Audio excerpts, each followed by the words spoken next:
नमस्कार, जन टीवी उत्तराखंड में आप सभी का स्वागत है। मैं हूं प्रभात। बुलेटिन में सबसे पहले नजर हेडलाइंस पर।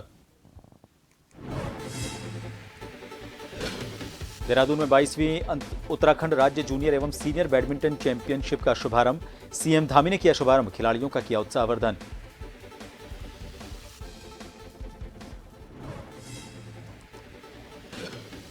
हाईकोर्ट ने मसूर के पूर्व पालिका अध्यक्ष के चुनाव लड़ने की पाबंदी पर मांगा जवाब। 3 सप्ताह में सरकार और नगरपालिका दें रिप्लाई। 2 जुलाई के आदेश पर अगली तारीख तक लगाई रोक।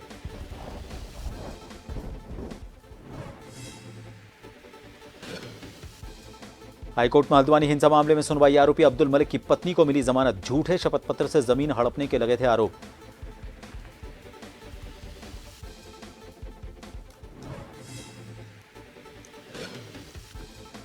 कांवड़ यात्रा पर यूपी और उत्तराखंड पुलिस ने की समन्वय बैठक। बॉर्डर पर यातायात व्यवस्था सुचारू करने के निर्देश। यात्रियों के लिए करें खास इंतजाम।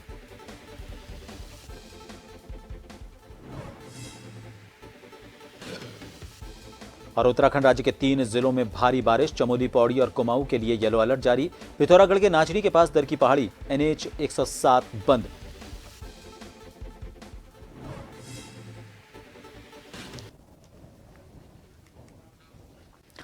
मुख्यमंत्री पुष्कर सिंह धामी ने परेड ग्राउंड देहरादून में 24 जुलाई से 28 जुलाई तक आयोजित होने वाली 22वीं उत्तराखंड राज्य जूनियर और सीनियर बैडमिंटन चैंपियनशिप का शुभारंभ किया। कार्यक्रम के बाद मुख्यमंत्री ने खिलाड़ियों से मुलाकात कर उनका उत्साह बढ़ाया। इस दौरान सीएम ने सभी खिलाड़ियों का स्वागत करते हुए ये कहा कि खिलाड़ियों के बीच आकर उनमें हमेशा उत्साह और ऊर्जा का संचार होता है।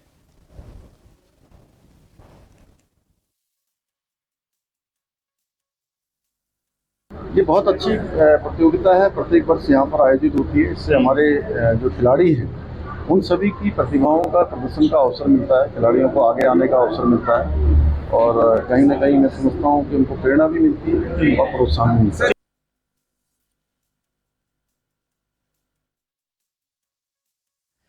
बात करेंगे बजट से जुड़े प्रावधानों की। आपको बता दें कि आम बजट 2024-25 में केंद्र सरकार ने उत्तर प्रदेश, बिहार, झारखंड और पहाड़ी राज्य उत्तराखंड के लिए बड़े बजट का प्रावधान किया है।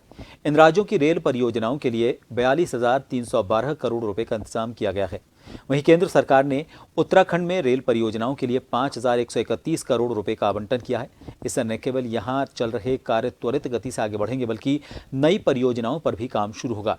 साथ ही उत्तराखंड में रेल नेटवर्क को सुदृढ़ किया जाएगा। सामरिक और 4 धाम यात्रा की दृष्टि से महत्वपूर्ण ऋषिकेश कर्णप्रयाग रेल परियोजना का काम वर्ष 2026 के मध्य तक पूरा हो जाएगा। मैं आदरणीय प्रधानमंत्री जी का और आदरणीय रेल मंत्री जी का धन्यवाद करता हूं कि इस बजट में 5,000 से अधिक करोड़ की धनराशि का प्रावधान उत्तराखंड के अंदर रेल के विस्तार के लिए, पुराने जो हमारे रेलवे स्टेशन हैं उनके नवनिर्माण के लिए, सौंदर्यीकरण के लिए और नई रेल लाइनें भी आगे के लिए उसकी DPR बनाने के भी जो प्रस्ताव उन्होंने वहाँ रखे हैं, निश्चित रूप से हमारे उत्तराखंड के लिए ये बहुत ही विकास के लिए बहुत अच्छी बात है। मैं आदरणीय प्रधानमंत्री जी का और रेल मंत्री जी का धन्यवाद करता हूँ। पूरे भारत में कारगिल युद्ध को विजय दिवस के रूप में मनाया जाता है। मई 1999 में भारत और पाकिस्तान के बीच कारगिल युद्ध हुआ था। करीब 2 महीने चले हुए इस युद्ध में भारत को विजय मिली थी। इस युद्ध में पाकिस्तान की तरफ से पाकिस्तानी सैनिक बिना वर्दी के लड़ रहे थे और ये एक बहुत ही कठिन युद्ध था।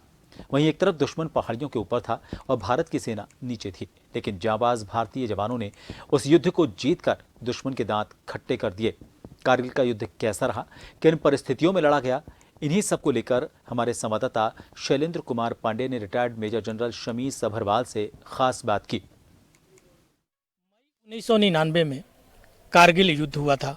इस युद्ध में पाकिस्तान के साथ भारत को युद्ध लड़ना पड़ा था। इस युद्ध में करीब 500 से अधिक भारतीय सैनिक शहीद हुए थे और पाकिस्तान के भी बहुत सैनिक मारे गए थे। यह एक छद्म युद्ध था। पाकिस्तान इस युद्ध से हमेशा कहता रहा कि उसके सैनिक नहीं है, लेकिन इस युद्ध में पाकिस्तान के सैनिक भी शामिल हुए थे। इसी कारगिल युद्ध को लेकर आज हमारे साथ बात करने के लिए मौजूद हैं retired major general Shami Sabharwal ji. हम इनसे जानने की कोशिश करते हैं कि कारगिल युद्ध में आखिर में हुआ क्या था। सर, ये कारगिल युद्ध आखिर क्यों हो गया, भारत को लड़ना पड़ा ये? देखो, पहले तो मैं आपको थोड़ा सा बैकग्राउंड दूंगा। 99 जिस समय ये युद्ध हुआ था तो मैं उस समय आर्मी हेडक्वार्टर में था और मैं जिस ब्रांच में था वो जिसको हम कहते हैं इलेक्ट्रॉनिक वॉरफेयर, यानी कि जो दुश्मन के कम्युनिकेशन या नॉन कम्युनिकेशन जो सिस्टम है, जो जिसको हम कहते हैं कि भी हमने उसको उनकी कम्युनिकेशन को पकड़ा, जो पकड़ा जिससे हमें पता इंटरसेप्ट, जिससे हमें पता लगता है कि ये क्या कर रहे हैं क्या नहीं कर रहे हैं। तो देखो ऐसा होता है कि जो ये ऊंची ऊंची पहाड़ियाँ होती हैं, इसमें जो नवंबर से लेके फरवरी मार्च तक का जो पीरियड होता है, कहीं पे अप्रैल तक चला जाता है, वो उन पोस्ट को हम कहते हैं विंटर वेकेटेड पोस्ट। नाम ही उनका दिया होता है विंटर वेकेटेड पोस्ट, यानी कि समर्स के समय अप्रैल के बाद वहां पे हम ऑक्यूपाई करना शुरू करते हैं।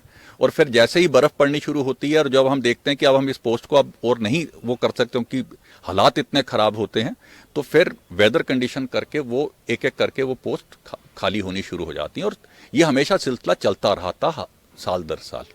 अब क्या होता है कि ये जो पाकिस्तान के हमेशा नापाक इरादे रहे हैं, उन्होंने क्या किया कि जब हम लोगों ने वेकेट किया तो उन्होंने जाके अपना वहाँ पर हिसाब किताब सेट करना शुरू किया। और जिस भाई सर्दियों में आपने ऊपर जाके सेट किया, नीचे आ गए, ऊपर नीचे जो भी उन्होंने किया, और उसके बाद हमारे ऑक्यूपेशन करने से पहले ही महीना 2 महीना पहले वो वहाँ जाकर बैठ गए। ठीक है। और जब हम लोगों को जब पता लगा तो तब तक पहले ये था कि हो सकता है कि जिस तरह से कह रहे थे कि कुछ घुसपैठिए हैं, कुछ मिलिटेंट हैं, लेकिन जब उनका जिस तरह से फायर आया, जिस तरह से उनकी एक्टिविटीज़ थी, उससे बड़ा क्लियर हो गया कि ये घुसपैठिए नहीं है, ये रेगुलर आर्मी है। और ये एक जिसे कहते हैं विश्वासघात वाली बात है कि भाई आप अपना घर छोड़ के जाते हैं कि भाई 2 दिन 10 दिन के लिए छुट्टी गए हो, वापस आओ और पड़ोसी जो है उसके अंदर बैठ जाए, ये वही हाल है। That is what in nutshell मैं कहूँगा ये हुआ था। तो जब युद्ध स्टार्ट हुआ तो किस तरह का युद्ध था और भारतीय सेना को कितनी कठिनाइयों का सामना पड़ा और किस तरह से दोनों सेनाएं को आपस में लड़ना पड़ा? देखो ऐसा है कि जब ये शुरुआत हुई तो उस समय क्योंकि खड़ी पहाड़ियाँ थीं, इनके ऊपर चढ़ना मुश्किल, और अब जब नंगी पहाड़ी होती है तो वहाँ कोई कवर नहीं होता कि आप छुप के जा सको। और क्योंकि एक दुश्मन अगर पहाड़ी पे है तो दूर दूर तक उसको किलोमीटर दूर तक सब नज़र आता है कि अगर हम लोगों की जो भी डेवलपमेंट वहाँ पे हो रही है, बिल्डअप हो रहा है, वो सब उसको नज़र आ रहा था। तो इसलिए वो हमारा काम और ज़्यादा डिफ़िकल्ट हो गया था। दूसरा, पाकिस्तान ने अपने हाथ इस करके खड़े कर दिए कि भाई ये हमारे सैनिक नहीं हैं, ये तो मिलिटेंट हैं और हमें इनसे कोई लेना देना नहीं है। उसका देखो शुरू में नुकसान हुआ, बाद में फ़ायदा भी हुआ। नुकसान ये था कि क्योंकि उन्होंने अपने हाथ साफ कर लिए थे तो इंटरनेशनल प्रेशर हम उनके ऊपर नहीं डाल सकते थे। लेकिन उसका फ़ायदा ये हुआ कि जो उन्होंने असला वहाँ पे ऑलरेडी इकट्ठा कर लिया था वो तो ठीक है, लेकिन अब मेन चीज़ होती है कि जो तोपखाने की मार है, अब वो आर्टिलरी सपोर्ट उनको नहीं दे सकते थे डायरेक्ट, मतलब तो वहाँ पर प्लस एयर सपोर्ट नहीं दे सकते थे। ये चीज़ें जो हैं देने का मतलब, इसका मतलब आप उनको सपोर्ट कर रहे हो। इस करके सबसे ज़्यादा डिफ़िकल्टी शुरू में जो थी वो यही थी कि हमारे पास पूरी इंटेलिजेंस नहीं थी कि वहाँ 2 आदमी हैं, 10 आदमी हैं और कितना एमिनेशन है। ये जब अटैक करने लगे धीरे धीरे, जिस करके पहला महीना जो था बहुत ज़्यादा जोखिम वाला था, सबसे ज़्यादा कैजुअलिटीज़ भी हमारी शुरू में ही हुई थी। उसके बाद तो खैर सिचुएशन स्टेबलाइज हो गई। फिर तो एक यही प्रोसेस था कि भाई अब इनको यहाँ से निकालना है। और हमारे जाबाज बहादुर जो सैनिक थे, चाहे वो ऑफिसर थे, जेसीओ थे, जवान थे, बहुत बेखूबी के साथ लड़े थे। तो अभी हमारे साथ retired major general Shammi Sabharwal ji थे, जिनका कहना था कि जो कारगिल का युद्ध था बहुत कठिन युद्ध था। दुश्मन पहाड़ पर बैठा था, भारतीय सेना नीचे थी, लेकिन भारतीय जवानों का अदम्य साहस ही था कि कारगिल युद्ध में भारतीय सेना ने पाकिस्तान को मुंहतोड़ जवाब दिया और विजय श्री को प्राप्त की। अपने सहयोगी आकाश के साथ मैं शैलेंद्र कुमार पांडे, जन टीवी, देहरादून। दिल्ली में केदारनाथ मंदिर बनने के बाद पैदा हुआ विवाद थमने का नाम नहीं ले रहा है। जहां कांग्रेस इस विवाद पर हरिद्वार से केदारनाथ तक की पैदल यात्रा कर रही है, वहीं अब भाजपा की तरफ से भी कांग्रेस पर पलटवार किया जा रहा है। भाजपा के प्रदेश कार्यकारिणी सदस्य डॉक्टर विशाल गर्ग ने आज कांग्रेस की बुद्धि शुद्धि के लिए गंगा घाट पर हवन किया। इस मौके पर बोलते हुए डॉक्टर विशाल गर्ग ने कहा कि हिंदुओं की आशा का केंद्र बाबा केदारनाथ धाम को लेकर कांग्रेस द्वारा जिस तरह से झूठा प्रचार प्रसार किया जा रहा है वो सरासर गलत है।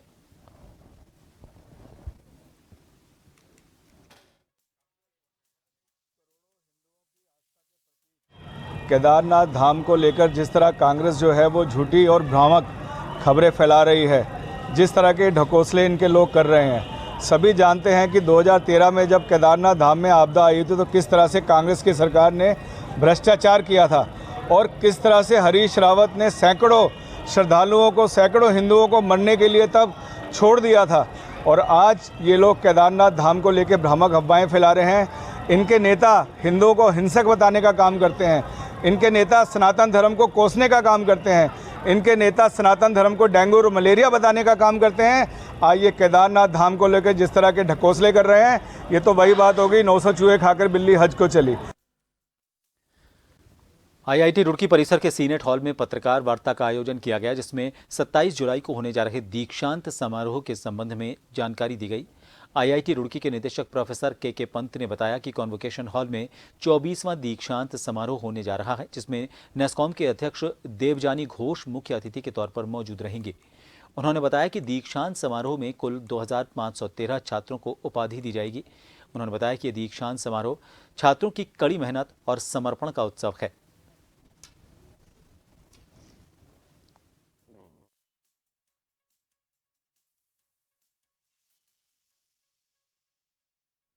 जिसमें 442 जो हैं हमारे छात्र जो पीएचडी करते हैं वो हैं, और 1277 जो हैं अंडर ग्रेड स्टूडेंट्स हैं, 794 जो है मास्टर स्टूडेंट हैं। तो ये पीएचडी स्टूडेंट जब हम बात करते हैं तो ये एक बड़ा परसेंटेज है, जो कि 442 स्टूडेंट हैं। और जब हम बात करते हैं महिलाओं के योगदान की, तो इसमें मोर देन 23% से ज़्यादा, 23% से ज़्यादा जो महिलाएं हैं वो डिग्री लेंगे। इसमें टोटल जो मैंने बताया कि 2513 छात्रों में से, तो ये भी। उत्तराखंड में शिक्षा विभाग में शिक्षकों के प्रमोशन को लेकर प्रदेश सरकार लगातार कोशिश कर रही है। आपको बता दें कि इस बीच उसका रुख भी दिख रहा है सकारात्मक, और शिक्षकों की एक पहल से शिक्षकों के प्रमोशन की समस्या का समाधान हो सकता है। प्रदेश के शिक्षा मंत्री डॉक्टर धन सिंह रावत ने कहा कि पिछले 2 साल के दौरान शिक्षा विभाग में छात्रों और शिक्षकों के हित के लिए 55 फैसले लिए गए हैं। शिक्षा मंत्री ने कहा कि हर 2 महीने में शिक्षक संगठनों के साथ हमारी बैठक भी हो रही है। पहली बार ऐसा है कि सरकार के फैसलों का शिक्षक समर्थन कर रहे हैं। उन्होंने कहा कि शिक्षकों के प्रमोशन का जो मुद्दा है वो भी जल्द हल हो जाएगा। प्रदेश के शिक्षा मंत्री ने शिक्षकों से आह्वान किया कि ये मामला न्यायालय में है, और अगर ऐसे में शिक्षक न्यायालय से अपनी याचिका वापस ले लें तो उनके प्रमोशन को लेकर 1 हफ्ते में सकारात्मक निर्णय हो जाएगा।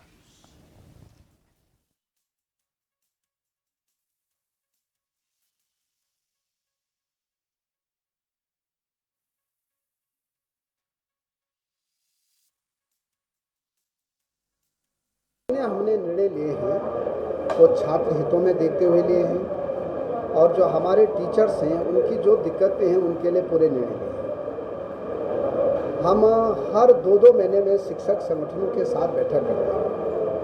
उनकी जो 22 डिमांड थी उसमें से अधिकांश डिमांडें हमने उनकी पूरी कर दी, और ये पहला मौका है जो कि शिक्षक संगठन भी सरकार के निर्णयों से बहुत खुश है। जहाँ तक प्रमोशन का सवाल है तो प्रमोशन के मामले जो है कोर्ट में लंबित है। हम ये कह रहे हैं शिक्षक संगठनों से, मैं बार बार यही कह रहा हूँ कि वो अपने केस अगर वापस ले लेते हैं तो हम 1 हफ्ते में सभी टीचर्स के प्रमोशन कर देंगे जो कि प्रमोशन के लायक ड्यूटी। यहां रुकेंगे एक छोटे से ब्रेक के लिए। बने रहिए जन टीवी पर।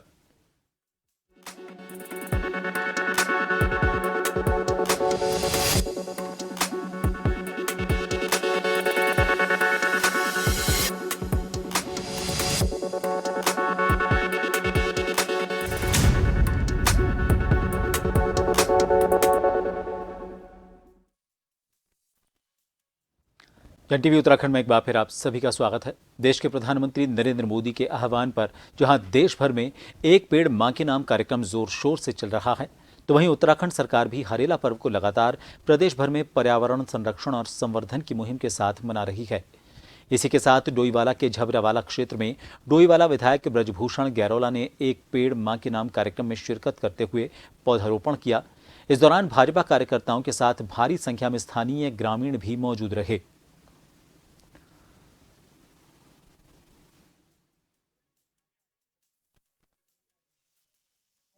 झबरावाला में हमारे भारतीय जनता पार्टी संगठन के कार्यकर्ताओं के द्वारा बीडीसी के मेंबर हमारे बिष्ट जी और ये पूरी हमारे कुसुम शर्मा जी संगठन के हमारे सभी मेंबर अध्यक्ष और सभी कार्यकर्ताओं के द्वारा यहाँ पर एक वृक्षारोपण का कार्यक्रम झबरावाला में किया गया और यहाँ पर पूरे हमारे क्षेत्र के सामाजिक स्वरूपों से जुड़े हुए विभिन्न गाँव के लोग इस पे में पार्टिसिपेट किया है। हमारे ब्लॉक प्रमुख भगवान सिंह पोखरियाल जी, कनिष्ठ प्रमुख हमारे राणा जी, सभी हमारे संगठन के सभी कार्यकर्ता बड़ी संख्या में ग्रामीणों ने आज यहाँ पर हरेला पर्व के उस पर वृक्षारोपण किया है। अभी तो ये काफ़ी समय से चल रहा है हरेला पर्व का उत्सव और अभी आगे भी चलना है, 15 अगस्त तक चलेगा ये और सभी लोग अपने अपने क्षेत्र में अपनी माता जी के नाम का एक वृक्ष लगा रहे हैं। और आज हमारा भी महिला मोर्चा आदरणीय हमारी प्रदेश अध्यक्ष आशा नोटियाल जी के निर्देश अनुसार महिला मोर्चा भी इसमें काफ़ी सक्रिय होकर काम कर रहा है और आज विधायक जी और हमारे सांसद जी त्रिवेंद्र सिंह रावत जी भी जगह जगह ये मुहिम चला रहे हैं और मुख्यमंत्री जी भी कि भाई ज़्यादा से ज़्यादा हरियाली होनी चाहिए जिससे ऑक्सीजन की आने वाले समय में हमारी पीढ़ियों को भी दिक्कत ना हो। आज हमारे विधायक ब्रिजभूषण गरोला जी के द्वारा ग्राम झबरावाला में प्राइमरी स्कूल में पौधारोपण किया गया और जिसमें काफ़ी गांव के व्यक्ति मौजूद थे और एक वृक्ष माँ के नाम प्रधानमंत्री मोदी जी के द्वारा बहुत ही भावनात्मक अपील ग्रामवासियों से की गई थी कि एक वृक्ष माँ के नाम जरूर लगाएं। जिसकी माँ जीवित है वह अपनी माँ की फ़ोटो साथ लेकर वृक्षारोपण करे और जिसकी माँ दिवंगत है वो अपनी माँ का फ़ोटो लेकर साथ में पौधारोपण करे, जिससे कि आने वाली पीढ़ियों में तक भी वो पौधा उसको याद रहेगा कि यह पौधा मैंने अपनी माँ के नाम लगाया है। चंपावत जिला मुख्यालय के गोरल चौड़ मैदान में मुख्यमंत्री उदीयमान उन्नयन खिलाड़ी योजना के लिए जिला स्तरीय प्रतियोगिता का आयोजन शुरू हो गया है। पहले दिन बालक वर्ग की प्रतियोगिता का आयोजन हुआ। प्रतियोगिता में 8 साल से 14 साल तक के आयु वर्ग में 318 बालकों ने प्रतिभाग किया। प्रतियोगिता में सफल 150 बच्चों का इस योजना के लिए चयन किया गया।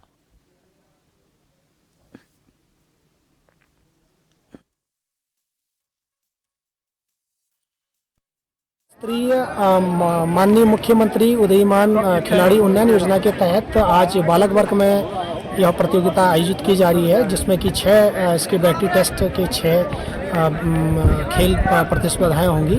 उनमें कुल हमारे 318 बच्चे आज प्रतिभाग कर रहे हैं। इनमें से 150 बालकों का चयन किया जाना है, जिनको प्रति माह 1500 रुपये दिए जाएंगे और यह चयन माह से लेकर मार्च वित्तीय वर्ष मार्च माह तक मिलेंगे और कल को बालिका वर्ग में यह प्रतियोगिता आयोजित की जाएंगी पूरे 6 के 6 इवेंट में। और उसके बाद अगर कोई बच्चा अंतिम स्थानों के लिए टाई में रह जाता है तो उसके लिए या बारिश हो जाती है तो उसके लिए रिजर्व डे हमने रखा है, जो आपके सैटरडे को 27 की डेट में होगा। इसी प्रकार फिर प्रोत्साहन योजना बाद में भी आयोजित इसी मैदान में की जानी है। खबर रुड़की से है। यहां पर कांवड़ यात्रा के मद्देनजर एसएसपी परमेंद्र सिंह डोभाल के कुशल नेतृत्व में कैब ड्राइवर की हत्या के मामले को मंगलौर पुलिस ने सीआईयू के साथ मिलकर सुलझाने का काम किया। मंगलौर पुलिस ने पूरे घटनाक्रम का खुलासा करते हुए 2 हत्या के आरोपितों को गिरफ्तार किया। साथ ही हत्या के आरोपितों के पास से लूटी गई गाड़ी की चाबी, कागजात, नकदी और तमंचा भी बरामद किया है।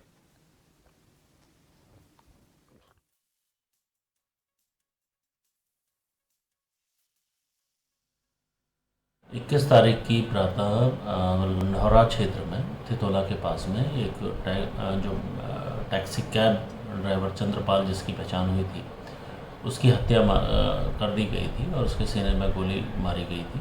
पुलिस ने तत्काल मामले को संज्ञान में लिया था।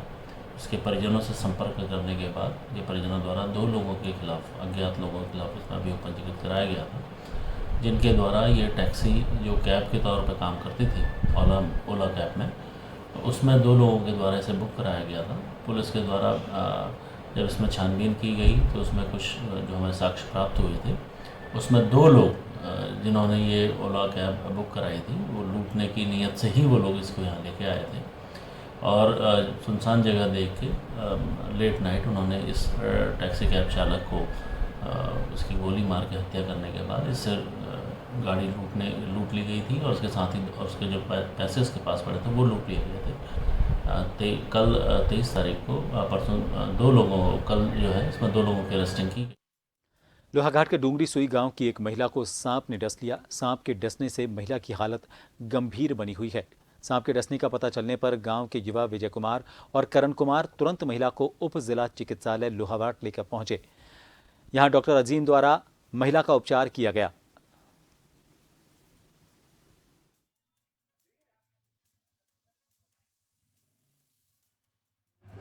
पेशेंट आई थी 47 इयर्स की, लक्ष्मी नाम है, सुई से। तो जब आई थी तब तो उनकी कोई प्रेजेंटिंग कंप्लेंट नहीं थी, लेकिन थोड़ी देर बाद उनको जो है नींद आने लगी थी हल्की बहुत और सांस में दिक्कत हो रही थी। तो हमने उनका ट्रीटमेंट करा के प्राइवेट ट्रीटमेंट और आगे फिजिशियन रेफरेंस के लिए भेजा है डिस्ट्रिक्ट हॉस्पिटल। सांप ने काटा था। स्थिति अभी ठीक है, अभी आगे देखते हैं वो फिजिशियन क्या बताते हैं उनके बारे में। उत्तराखंड में हो रही बारिश को लेकर मौसम विभाग ने कहा है कि राज्य के 3 जिलों में भारी बारिश होगी। भारी बारिश वाले जिले गढ़वाल मंडल में चमोली और पौड़ी गढ़वाल हैं। वहीं कुमाऊं मंडल के बागेश्वर जिले में भारी बारिश का अनुमान है। इसके साथ ही राज्य के बाकी 10 जिलों में भी बारिश का येलो अलर्ट जारी किया गया। इधर पिथौरागढ़ जिले के थल मुनस्यारी राष्ट्रीय राजमार्ग पर नाचनी के पास हररिया में लगातार हो रही बारिश के कारण एक बार फिर भूस्खलन हुआ। इसमें घटनास्थल पर मौजूद एक युवक द्वारा एक वीडियो बनाया गया, जिसमें भूस्खलन से पहाड़ी दरकने का वीडियो साफ नजर आ रहा है। भूस्खलन होने से अब वहीं समय समय पर संबंधित विभाग द्वारा सड़कों से मलबा हटाकर वाहनों की आवाजाही सुचारू की जा रही है, लेकिन फिर बार बार मलबा आने से सड़क मार्ग अवरुद्ध हो जाता है।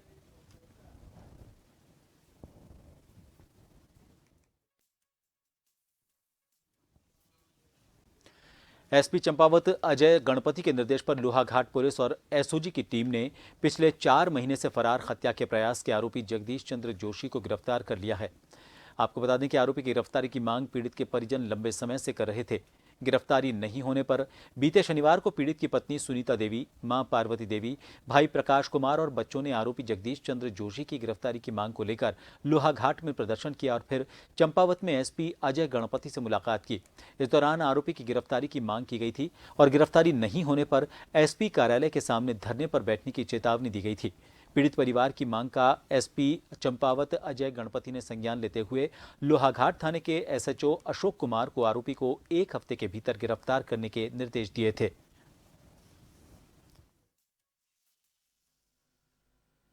जगदीश जोशी है, हमारे यहाँ 307 के अंतर्गत धारा के अंतर्गत मुकदमा कायम हुआ था, जिसमें ये लगातार फरार चल रहे थे। आयोग और पुलिस इन्वेस्टिगेशन टीम को कोई सहयोग नहीं कर रहे थे और इन्हें जो है कल अरेस्ट कर लिया गया। हाँ, और आज इन्हें माननीय न्यायालय में पेश किया जाएगा। बीच में ये माननीय हाई कोर्ट चले गए थे, तो वहाँ से इन्हें रिलीव नहीं मिला। उसके बाद ये जैसे यहाँ से इनकी जो है बेल खारिज हुई, उसके बाद फरार हो गए। तब हमारी एसओजी टीम और पुलिस के माध्यम से इन्हें गिरफ्तार किया।